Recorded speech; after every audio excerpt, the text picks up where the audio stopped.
mai I pōtiki rua ki te toka a whaiau. Rere iho ki ngā tukemata o ka hunganu. Ngā reo irirangi o te rāwhiti.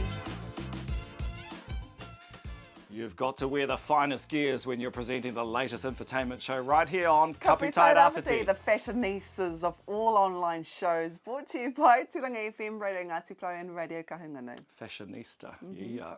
Now, one brand that is literally blitzing the clothing scene is a locally designed brand from right here in Te Tairawhiti. And it's made by local artist Maya Gibbs alongside Narebro King, Daniel Proctor, Rangirangi Tukunua, and supported by Ewan Nelson of Blitz Surf Shop. Now, we'll pop into Blitz shortly to check out what you can do, what you can buy me rather, for Christmas that I hear.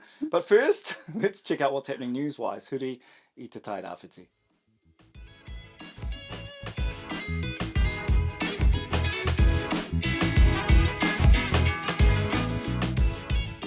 Kia ora e heka mā, kei te aro nuitia e ngā kai whakahaere o te whakataitai pāwos ki te whakaiti para ki taua kaupapa nā. Nā te tini hoki o ngā rāpihi ka mahue atu ki Waiapu. Ia kia kitia ana ngā whānau ki te whakamahi anō I ngā rawa, me te hiri mai I o ake tapu kai e tae ana te whakamahi anō. Mō te roanga atu o ngā whakamahu ki haere ki te tīma whakaako parakore kei a rātau ngā mātauranga, ētahi taonga anō hoki. Me te whai wāhi ki te mahere whakaiti para a GDC, 2,215 ki te 2,312. Ka whakawhiwhia hoki ngā tohu ki ngā marae e tino whai ana I te kaupapa whakaiti para nei, me te whakamahi anō I a rātau tapu. Tapu ke toitu te tai au. Ki tūranganui a kiwa nei, kua tīmata ngā kaiti a ki whakahau maru ngaru, he mea pūtea tautoko nā te kaunihira o te Tairawhiti, ki te āta Mātai I ngā takutai o Wainui, Waikanai, me Midway mō te raumati. Ko te nuinga o te kapa he kaitiaki o te rohe, ka tautoko na rātau e ngā kaitiaki no te moana ātoi me Peretania I te wā o te tino pukumahi. Nā te pikinga pūtea mai te kaunihira kua roa ki te wā ārahi, ka mutu hei te 24 o Hānuere 2025. E hika kā ana ngā kaitiaki ki te tiaki I ngā whānau e pārekareka ana ki te moana I Wainganui I ngā haki. Kua niki atu I te 25 tau a te rangi Wai-Tai e whakahāre ana I te whitiwarae ki ana ko Fiesta of Lights.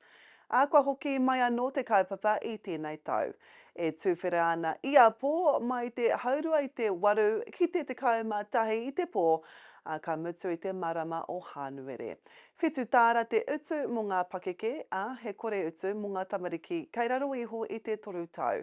Ka tū te kaupapa ki tō moana Showgrounds, mō ngā kōrero katoa, toro atu ki te pai tukutuku fiestaoflights.co.nz. A kāti, koe rā ngā pūrongo kōrero o te wā.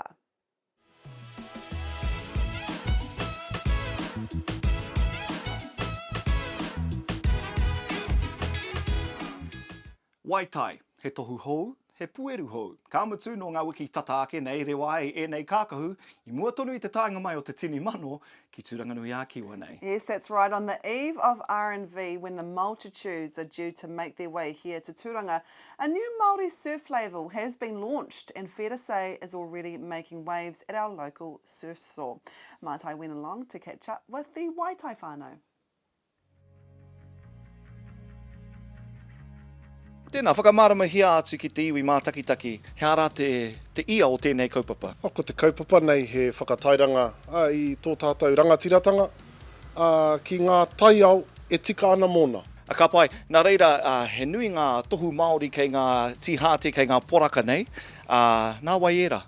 Nā tētahi tokorua haututu, rongonui o te kāinga nei o te Tairawhiti, ngā hua o te whare o Toi Haukura, ko Nare Raua ko Māia. Tell us a little bit more about the design of Wai-Tai. Oh, why not? Well, iahu mai, I suppose mai ngā wai o te Tairawhiti me ki, ngā āhuatanga I roto te wai, pērā I ngā mango pare, ngā tohu o te aramoana, puhoro, wena momo tohu. Ko te nui ngā kākahu e mohi o tēnei he he momo whakarākei noiho, engari kare puta ngā kōrero, he haika pēnei, he haika tuhia. Koe nā no ngā pātau o te iwi. We'll kind of wānanga about the potential to create something really special for us, for te tairāwhiti, and then you have a look around at who we have around us. It just seemed really obvious to whakakotahi.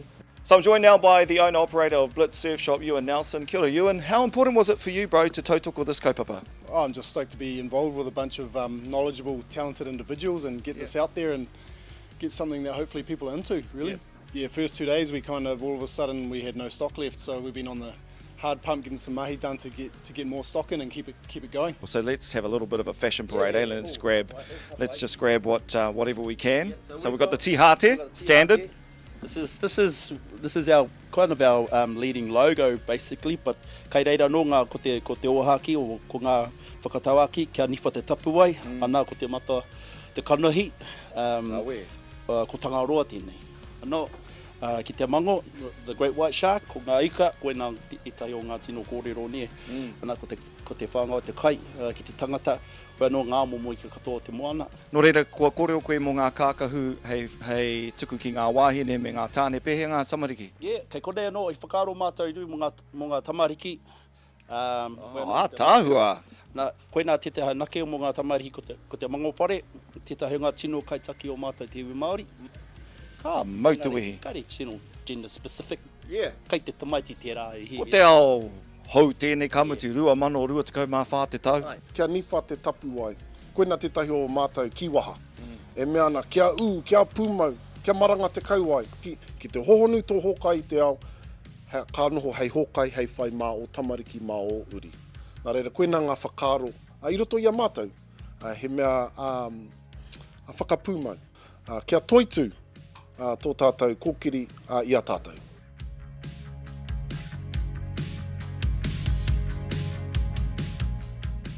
I reckon I should model for them just quietly. Now, if you want to purchase those items, pop into Blitz Surf Shop in Tūranga, or you can check them out online, www.blitzsurf.co.nz. Did you ask them? No, I'm waiting for them to ring Ask me. you, okay. I'm waiting. They can't afford you. Next time on Kapu Tairāwhiti, we head north to catch up with our RNP reporter, Te Ātākura Taniro Whitcliffe, who recently attended the Rangitukia Christmas in the Park. Goodness me, they look like lots of fun. But until then, e te ti, e te tā, hei kona. You could model with me. They've got women's. Okay. Yeah. How much are you?